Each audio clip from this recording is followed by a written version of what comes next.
Rod Dreher is an author who has a knack for putting his finger on what people are going to be talking about next. He did it with his book Crunchy Cons. He did it with his book The Benedict Option, and I'm convinced he's done it again with his new book that just came out. It's called Living in Wonder: Finding Mystery and Meaning in a Secular Age. He's holding it up for those of you on YouTube. You can see it. And there's a link to buy the book in there, and I'm sure you'll want to do it. And you'll see that there's a little blurb from me on the back cover, because I did endorse the book because it's a book I think is on an incredibly important topic we should all be thinking about. And I'm delighted he's with me here today to talk about it. Rod, thank you. I'm glad to be here, Aaron, but I have to tell you, it says recording hasn't started. Yeah. It's, yeah, you got it. We're here. We're on. Okay, awesome. Yeah, we're good. So, and you're all the way from Budapest, by the way. So that's good. That's right. I'm glad we got our daylight saving time straightened out. See, so your book is about this topic of re-enchantment, which I think is really going to be one of the most important things people are talking about for the next day. In fact, it's already happening. But before people can understand re-enchantment, what's disenchantment? And where does that idea come from? Well, the word enchantment is problematic because a lot of times when people hear it, they can think of something trite like, precious moments, figurines, or Disneyland. I don't mean that. I mean something more like what Max Weber meant, talking about the modern world is disenchanted. And generally, he meant that as we have drifted away from belief in God, we have gone into a world where people no longer sense the presence of meaning embedded in the material world, or spiritual presence of God, or any other spirit for that matter, around us. And I think that this has, well, I don't think, I know that this has caused a great malaise in modern people in the West, a malaise that has even affected a lot of Christians. I tell a story in Living in Wonder about being approached here in Hungary by an American graduate student who told me, look, I'm an evangelical, I'm faithful, I believe it all, I know my Bible, but I'm desperate for some feeling of the transcendent, some palpable feeling that God is present. What can you tell me?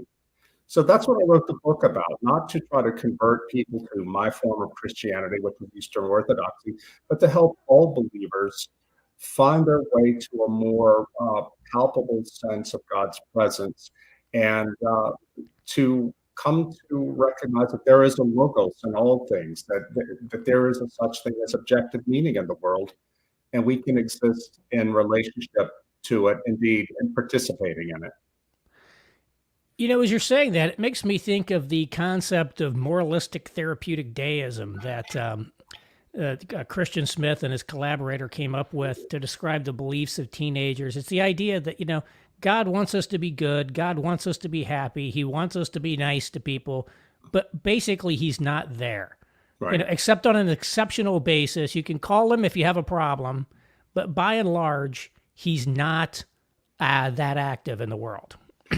That's right. And as Christian Smith says, this is the default form of Christianity across denominations in the modern world. And it's bleeding off into unbelief, because it is the last way station, I think, before you cease to believe in God.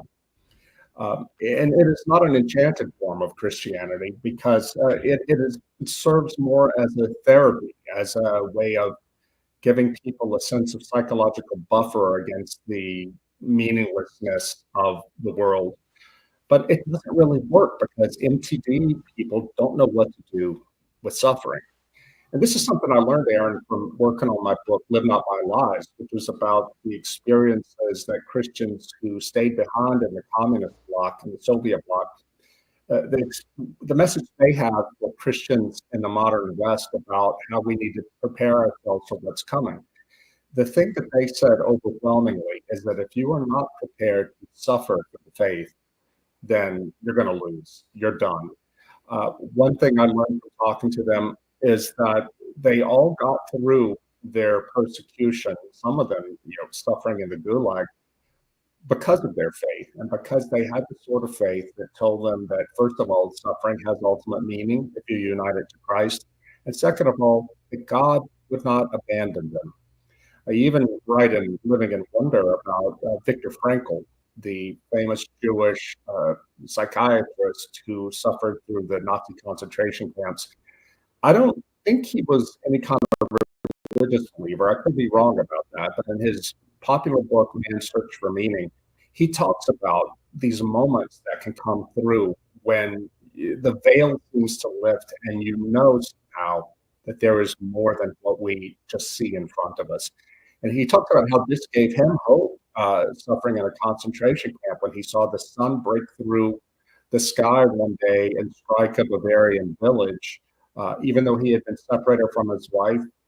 They were Jews on the Holocaust. He somehow felt reassured that there is more than what's happening right around me, that there is ultimate meaning in the world. And that, he said, gave people and does give people who suffer reason to live. Yeah, that's one of the things that the philosopher Charles Taylor talked about in his book, A Secular Age, that we've essentially gotten rid of all of the supernatural explanations out of our world, the supernatural presence. And there is a sense in which our default experience of the world is very scientific, if you will. We have the weather forecast. We have Elon Musk catching rockets with his thing. We don't have that like daily view of the spiritual that maybe people did when they didn't have these alternative understandings of the world. And yet he makes the very same point, which is that this world can't offer an answer to suffering. Right. Because if this world is all there is, if this material is all there is, then suffering is without meaning. And That's humans can't live without meaning. It also seems to me that humans can't live without the idea that there's some transcendent reality in the world. And I've really been struck that as we've hit sort of really this, the rise of the nuns, secularization, we're now seeing this rise of essentially a sort of neo-pagan spirituality among people. And I think the one I think everybody's heard of is the use of psychedelic drugs. Mm-hmm. For example, everybody going on their ayahuasca trips and other things, which I don't intend to Sohrab do. Ahmari. Sohrab Ahmari, different people. I started hearing about this 5 years ago, and now, everybody's doing stuff like this. They're magic mushrooms. Maybe I'm jumping ahead, but it does seem like people feel some need to connect to the spiritual, even if they really can't believe in God, so to speak. Right. Well, as you know from having read the book, I tell the story about having been approached in Oxford University a couple of years ago by a young Anglican ordinand, a seminarian, 27 years old. And he knew I was working on the Re-Enchantment book. And he said, look, I need to tell you something that you probably don't know, that the new atheism is dead in my generation. Well, that was news to me. I'm 57 years old. And he said that the problem is not that people believe in atheism, but that they don't believe in God. They're not looking to the church for any sort of connection to the transcendent realm. What they're doing, he said, is going to the occult. And I think psychedelics are a subset of that. And we can get into that in a bit. But I asked him for an example. And he said that before he went to seminary, he worked in advertising in London at a top agency. He said he was the only Christian in his particular office there. Well, that's no surprise. It's London's advertising. But he said everybody else in the office was into the occult, from at a very minor level, like using crystals, all the way up to two open Satanists who defined Satanism as learning how to live a fully human life. This young man, Daniel Kim was his name, he said to me, Rod, I know that as a priest, I'm going to be dealing with this for the rest of my ministry. This is so big with my generation. But people of your generation don't really have a clue about how extensive it is and how deep it goes. Well, that really got to me, Aaron, because he was very sincere. And I did some research on this topic. I read Tara Isabella Burton's book, Strange Rites, Rites, where she documents the spread of the occult in the younger generations.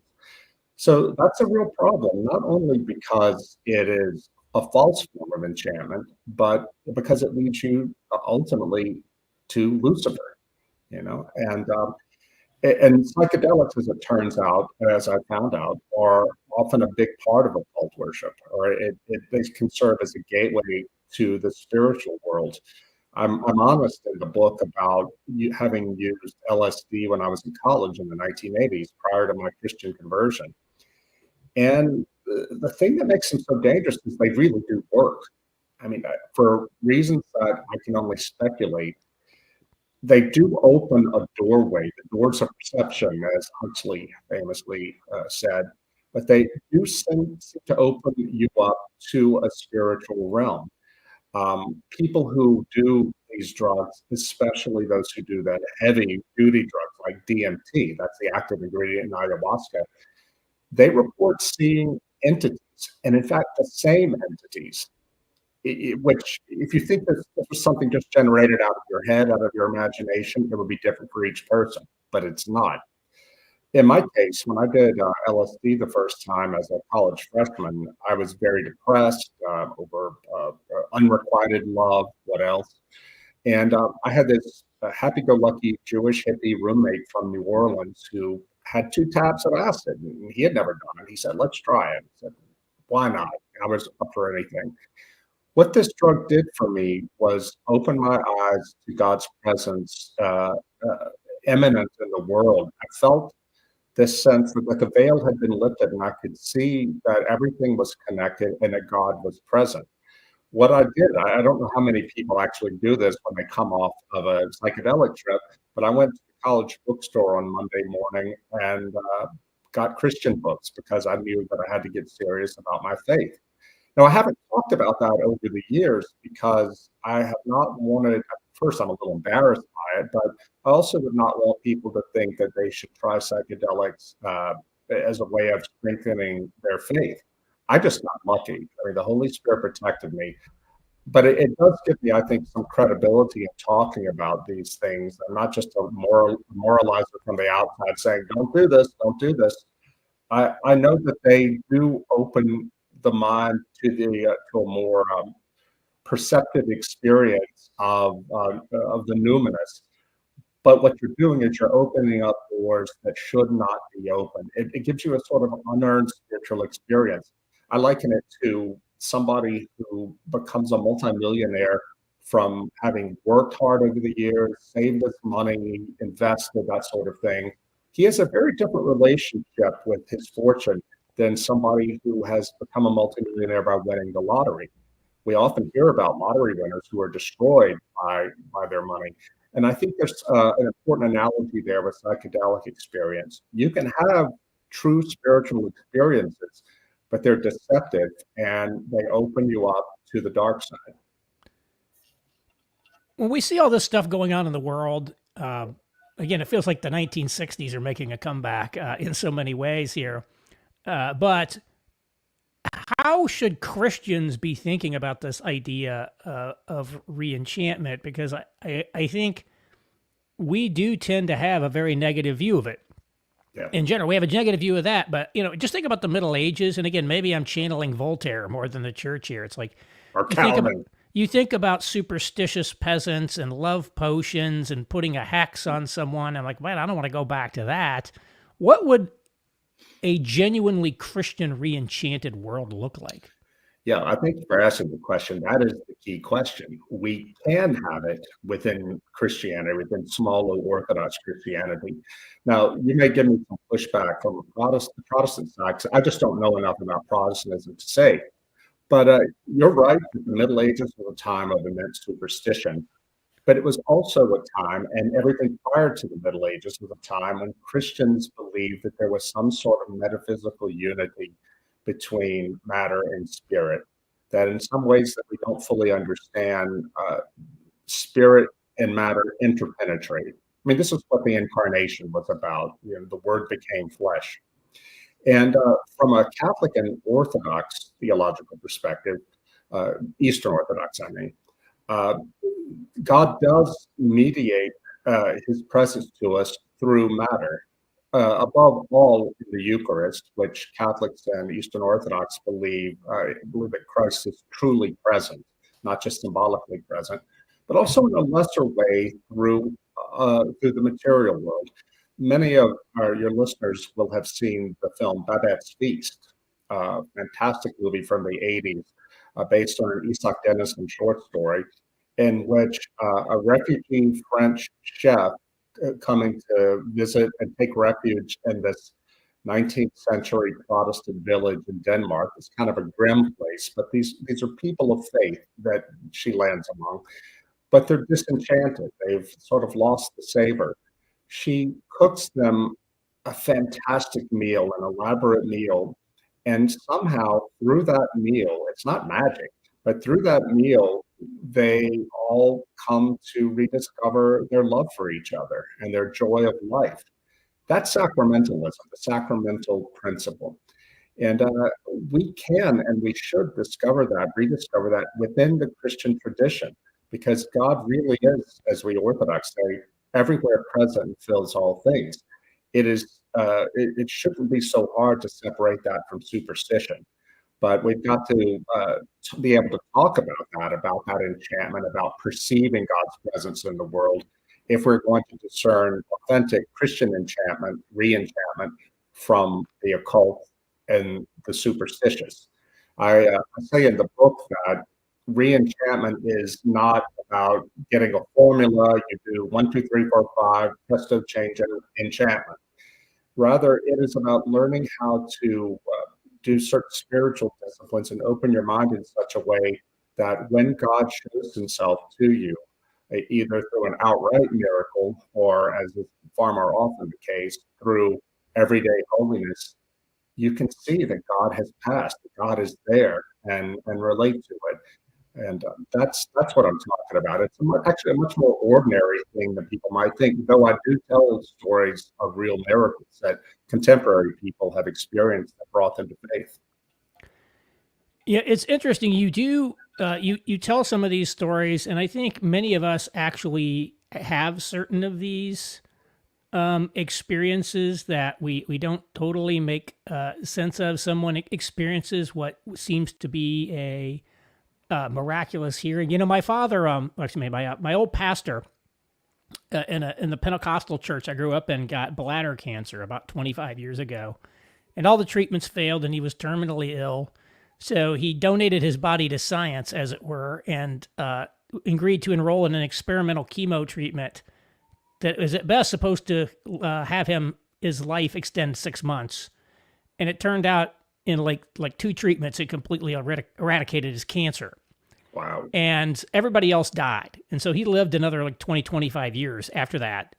And I think about that. And of course, there is a sort of a thing called a chemotherapy super responder. So there is sort of a category of medical science that could explain something like that. But, you know, obviously, you know, for him, it's like, well, you know, we've been praying, you know, God healed me. And like, I'm like, why can't both be true? And we just close ourselves off to the possibility that God was involved in some of these outcomes. And we try to like find a way to explain him out of the picture. Because it helps us control things. I mean, in the book, I talk about this German sociologist named Hartmut Rosa, who has this concept of resonance. And I think that's a pretty decent analogy for enchantment. And Rosa says that someone who is living most fully feels a sense of resonance, mysterious resonance with the world around him, with the people around him, like he somehow fits, he's connected to the greater whole. The way you can destroy the possibility of resonance, though, is when you enter into a relationship with a person or a thing or a place. If you insist on controlling it, the more you control or seek to control, the less possible it is to feel the sense of resonance with it. You know, nobody can really be in love with someone who is under their control. You know, somehow enchantment or resonance exists in that middle space between having established a relationship and but not controlling it. I think of this line from the poet Wordsworth. He said, "We murder to dissect," meaning that we take the life out of something in this desperate scientific attempt to understand it. We have to be comfortable with mystery. And Aaron, I wanted to tell you, it just occurred to me that because I haven't seen you since we were at the conference together in Chicago, the Touchstone Conference, I experienced a small miraculous healing there. Um, eh, I had, you know my story. I've written Yeah. about my story about how I had, all this trouble from childhood with my dad, feeling rejected by him, and I had been laboring under this deep sense of shame since then. Like I'm just not good enough. And even though I'm a Christian and I've done the Lord has done a lot of healing in my life, I still had this, and I think it had a lot to do with my depression after my divorce. I had in prayer this earlier this fall. I had this intuition that there could be something spiritual about this, purely spiritual, as in perhaps a dark spirit, an evil spirit whispering into my ear these terrible things. So while I was there in Chicago with you at the conference, I asked my confessor, Father Nectarios, who was also a trained Eastern Orthodox exorcist. I said, listen, this might be crazy, but would you mind praying over me some deliverance prayers in case there is something dark around me that is keeping me depressed? He did. 20 minutes or so. I felt nothing. But Aaron, the next day, I woke up in a new world. It was as if this cloud that had been over me for all my life, longer than I could even remember, was gone. It was like this heavy, thick, wet woolen blanket that I thought was my skin had been taken off of me. And the Lord felt so near. I couldn't believe it. I just immediately, right there from my hotel room, began rejoicing. And I didn't even want to trust it at first. It felt too good. Well, here it is, 5, 6 weeks later. I'm free. I don't know what the priest did or what the Lord did through that priest's prayers, because I've been praying for many years for deliverance from the sense of unworthiness, the sense of depression, but it's gone. Thanks be to God. Yeah, I think that's a wonderful story and unexpected. It must have been quite a feeling. Oh my gosh, yeah. No, I've been here in Budapest living since my divorce, and I'm a Christian. I believe that there's meaning in suffering. God has upheld me, and I get through my life, but I just couldn't shake this heaviness, and my friends are really worried about me. I wouldn't even go out of the house like I used to because I lost my desire for life. Now, I walk around the city with the spring in my step. I feel like I've come to life again. I can never prove it. Maybe I'll find out in the next life, but I really do think that there was some dark spirit around me that was preventing me from fully experiencing the love of our Lord. And now he removed that. He sent that dark spirit away. And I don't care if people think I'm crazy. I just have to give thanks for what God did for me. I think there's also a sense, my observation that God sort of works in people's lives through the culture and where they are. So my former pastor, he's a Pentecostal, and so I think God sort of relates to him in a way that he can understand. You got this Orthodox way. I had a similar thing where I was I was in a very low point in my life, and was extremely just maybe the most depressed I've ever been. I was in just a very bad place. I was very angry, and kind of like giving God a hard time about it. And I felt this like, kind of overwhelming sense that I should stop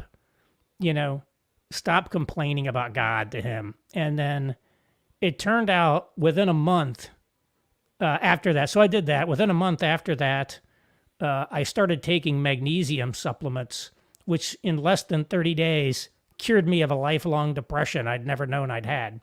Wow. And magnesium magnesium deficiency can cause like a low grade depression. It wasn't like a clinical depression. Yeah, save it. But it was like it was weird. And I have a can I absolutely prove it was magnesium? No, but I have a whole lot of data behind that. And it's like all of a sudden you start taking, it's like I did feel like as I was going through this low point in my life, it was sort of like the country music song in reverse. Things just started getting better. And that was one. It's almost like, Aaron, you think you're so smart. Now let me show you the answers to questions you didn't even know you were supposed to be asking. You didn't even know you had spent your entire life having a low grade depression. And like now it's like, wow, this is amazing. Like I've never felt better than this. But it's like, but I'm related. He probably where God relates to me in a different way. Because my experience is very different than you or my former pastor and people like that. They just have these. So I think these experiences are different and they're open to different experiences. I could say that I discovered magnesium by accident, which in a sense could be true, or it could be that that was a divine intervention, in my life as well.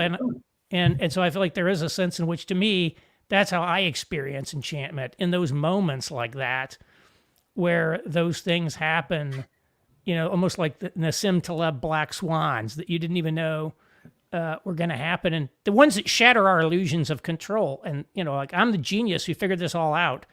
Like the hustle bros online will tell you, like, well, all the best things that happened to me in life, most of the worst things too, but even the best things that happened to me in life were things I did nothing to have happen. They just sort of happened out of the blue.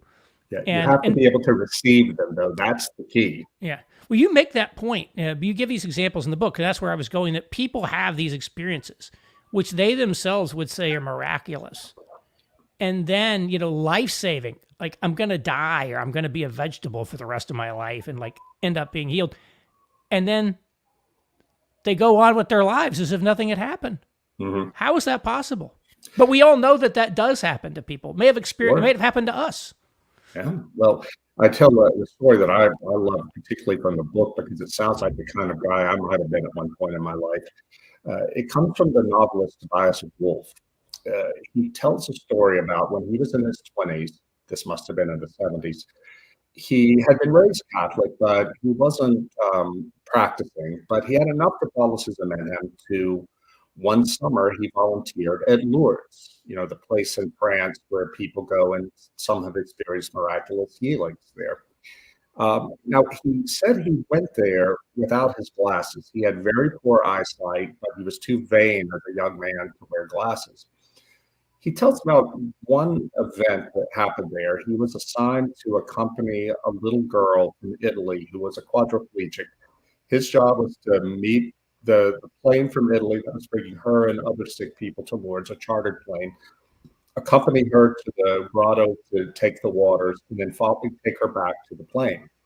He did this, and he was really struck by how serene this child was and all her suffering.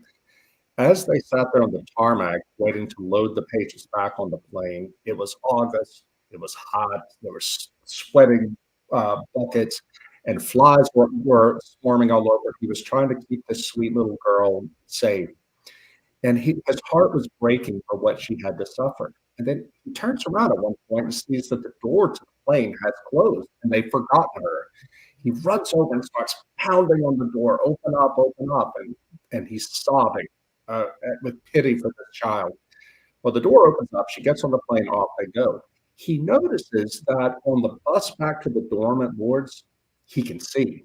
His vision has been totally healed. The Lord worked a miracle there, somehow through his tears of pity for the child. He knew, as he says, he knew that he had to go to the grotto simply to thank the Lord for what he had experienced. But he gets to the dorm, he goes in to tell an Irishman he was friends with what had happened. They started drinking beer. He never goes to the grotto. Next morning, he wakes up blind again, or nearly blind. And he said many years later, recounting the story, he said, the fact of the matter is, I didn't really want the miracle. Of course I wanted to see, but I didn't want to change my life. And I knew that if that miracle meant that God had given me that gift, it meant that I needed to change and follow him and surrender to him. But he didn't want to make the sacrifice. Now, this story brings me back to one of my favorite stories from the Gospels when, the Gerasene demoniac, when Jesus heals the man who's chained in a graveyard and sends the evil spirits into the pigs that go off the cliff. You would think that the people of that town, having seen this man who is their neighbor, afflicted by these demons and madness all of his life, seen him restored to his normal self, they would embrace Christ and want to know more about him. But they don't. They tell him, get out of here, go, leave, because he upset the order of their world. And that, I think, is why so many people say that they would believe in God if they experienced a miracle or some sign of enchantment. but they have to interrogate their hearts and ask themselves, if God showed himself to me in this way, would I follow him? Would I really be willing to sacrifice everything to follow him? Yeah, I don't know if you talked about it in this book, but I know you've written about it before, which is the scene in Michel Houellebecq's Submission, where I think it's Francois, the main character, goes to the monastery and he has this sort of encounter with, I think he's at the Virgin Mary there. He's got this encounter and he seems to have a spiritual breakthrough in his life. But then it kind of disappears. He doesn't want it. No matter how worthless his life, how bad it is, he doesn't really want that to be true. Right. And there's something like that. He's there. It's available to him, but he kind of essentially closes his heart against it. And he refuses it. He refuses it.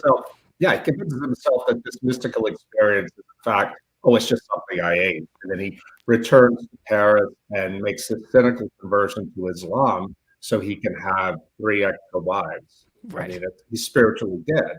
And it's not really a commentary on Islam, but a commentary on him and his soul. Yeah, Christianity is dead in France. I mean, that's the message of the book, basically. You know, part of it. And so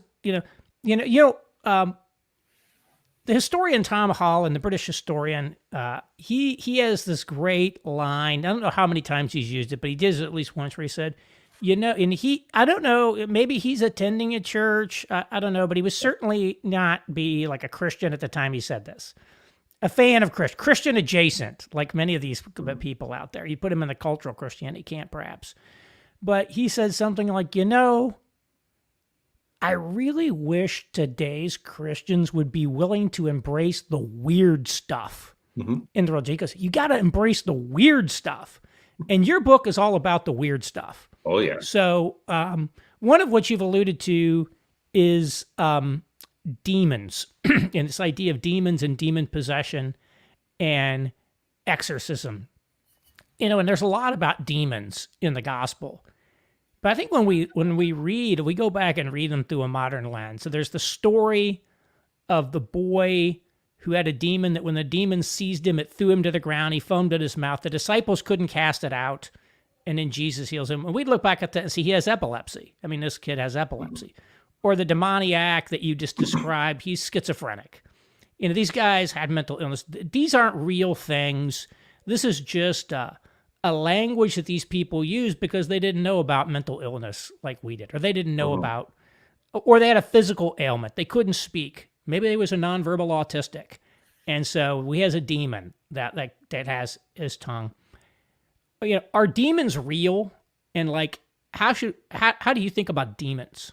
Oh, yeah, they're absolutely real. I mean, you can't spend any time like I did talking to exorcists about their experiences without realizing they're real. I was talking to one of my best friends the other day. He's an evangelical lawyer in New Orleans. And he said, well, I believe in demons, but I don't like hearing these stories because I don't want them coming close to me. Right. I think that in the terms of mental illness and the demonic, I think the two can coexist. I tell a story in the book about a friend of mine in New York. I call her Emma. She and her husband, fancy Upper East Side people, faithful Catholic. She was involved in the pro-life movement, but she struggled with depression all of her life. After her 4th child was born, she tried to kill herself and very nearly succeeded.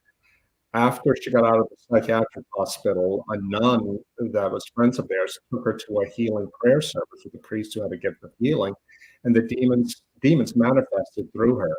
Well, to make a long story short, she started working with an exorcist, and it was discovered that her grandfather back in Italy had made an actual pact with the devil to get wealth and money, but it cursed his children and their children. Her family was replete with stories of alcoholism, suicide, divorce, abortion, you name it. And she was ultimately delivered. But I tell the story in the book about going to visit them in New York at their high-rise apartment when she was in the middle of this. And her husband told me before we went into the apartment, he said, at one point, I'm going to get up and go in and get some lemonade. And I'm going to put into my pocket a relic that a priest gave me, of the true cross. Watch what happens. So she and Emma and I are sitting out there on the balcony talking, and then he comes back with the lemonade.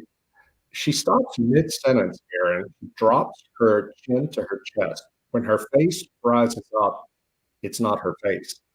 It was contorted by just the violent hatred. And she looked at her husband and she said in this deep voice, I told you to get that blankety blank thing away from me.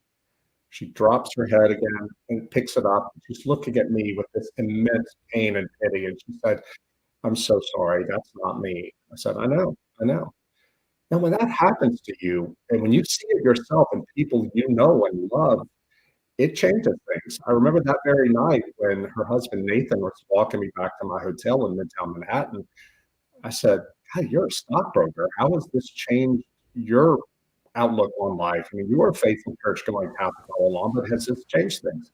He said, absolutely. Now, when I walk down the street in Manhattan, I realize there is an immense spiritual battle going on around us all the time, and we just can't see it. It has made him and her, now that she's been delivered, so much closer to Christ, drawn them closer to Christ. But it's helped them to understand that it's not an either or between mental illness and the demonic, that the demonic can sometimes be present there. I want to be cognizant of the time we have available, and we could talk about demons a lot. We could talk about UFOs. You got UFOs in the book. I do. We could have a conversation about that. But I want to talk about, like, so someone's reading your book, they're a Christian, and they're thinking, okay, I would like to have a more re-enchanted life. What would that look like? Because I don't think you just want to open yourself up to random spirituality to have these experiences. I don't think you want to do what Sohrab Ahmari did and go have an ayahuasca trip to try to get in touch with the spirit realm. I don't recommend that. No. But what would be some good practices? Well, one of the things that I discovered that really surprised me was that attention, the way we pay attention and our capacity for attention has an immense amount to do with whether or not we can be re-enchanted. That is to say, come to experience the presence of the Lord. It turns out that how we attend to something creates reality for us. Now, reality is reality, right? We can't imagine things into being. But if we don't pay attention to what's in front of us, if we can't focus our attention, it becomes much more difficult to see God and feel God's presence among us. In that sense, the internet is a great disenchantment machine because it fragments our attention so immensely. This has happened to me too. It's happened to all of us who work online. You know, I find that 20 years ago, I was able to sit there and read a novel in my armchair all evening. Now I can't go 20 minutes without checking my Twitter. And so we have to learn how to do practices that help us refocus ourselves. One thing I recommend in the book is an Eastern Orthodox practice called the Jesus Prayer that any Christian can do. You don't have to be Orthodox to do it.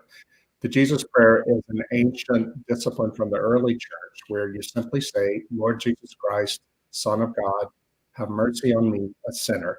But if you pray it in the Orthodox way, you get very quiet, you settle your mind, you try to push any extraneous thoughts out, and you breathe in deeply, Lord Jesus Christ, exhale, Son of the living God, inhale, have mercy on me, exhale, a sinner. You pray silently.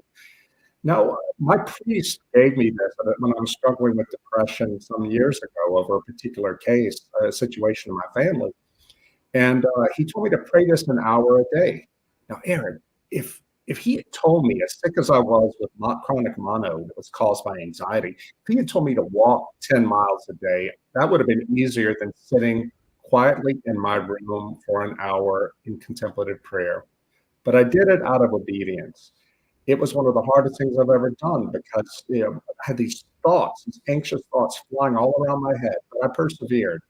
After a couple of months of this, I noticed that I was calmer and that the anxieties that were dragging me down, dragging my health down, I was able to manage them. And eventually, I believe that inner stillness gave the Holy Spirit a beachhead for which he healed me.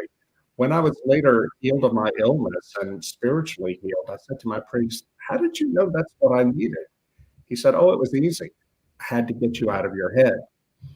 So that's one thing people can do. Anything we can do to create places of stillness in our lives, our actual lives, as well as in our inner lives, that will help with enchantment. I think also reading the stories of other Christians who have experienced this sort of thing, enchantment in a deeper way, can help us, give us prompts to keep our eyes open for God's manifestation in very ordinary ways in our lives. I say in the book that enchantment is about not about learning how to do a technique and that you get enchantment, but rather preparing yourself to be looking at the right corner of the sky when a comet blazes past. By which I mean, God manifesting in some way. It can be in an act of ordinary kindness, when we see the spirit of Christ manifested in the community. It can be something at church, in your family. Whitaker Chambers, the great anti-communist, or the turncoat of the communists in the 1950s, who wrote that famous book Witness. The thing that brought him out of communism and to Christ was this epiphany he had staring at the perfectly formed ear of his infant daughter. That's what it took. These things are happening all the time around us. We just have to learn how to attend to them. Not only attend to them, but act on what we discover. Again, you'd be the first person to tell us that, like, you're not that knowledgeable about the Protestant world or the evangelical world. But so I'd like to kind of close by asking you to tell a story, which I think you told at the Touchstone Conference. I'm not sure if it's in the book, but it's very good about this from a Protestant perspective, which was the experience of Pastor Andrew Brunson when he was falsely imprisoned for a couple years in Turkey, and what he learned about enchantment from that. Oh, yeah. What a great man, Andrew Brunson, evangelical missionary in Turkey. The Turks imprisoned him. They were trying to exchange him for a guy, an exile who lived in America. But Pastor Brunson told me this himself. He said that, prior to his imprisonment, working his ministry there in Turkey, he would have these numinous experiences with some frequency. He would sense the presence of the Lord or angels or something around him. And he was grateful for them, but he didn't take anything beyond the experience. He said that when he got into prison, he was in prison for, I think, like 18 months before President Trump and others got him out. He fell into deep despair, and he thought that God had abandoned him. And he confesses this in the memoir he wrote about prison. I mean, he's not proud of it. This was his experience.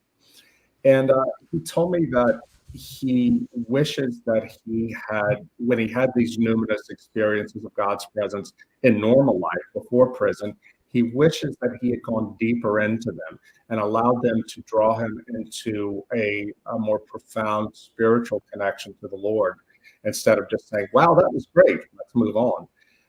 And I think that if he had done that, he believes that he might have found it easier to endure this deprivation in prison.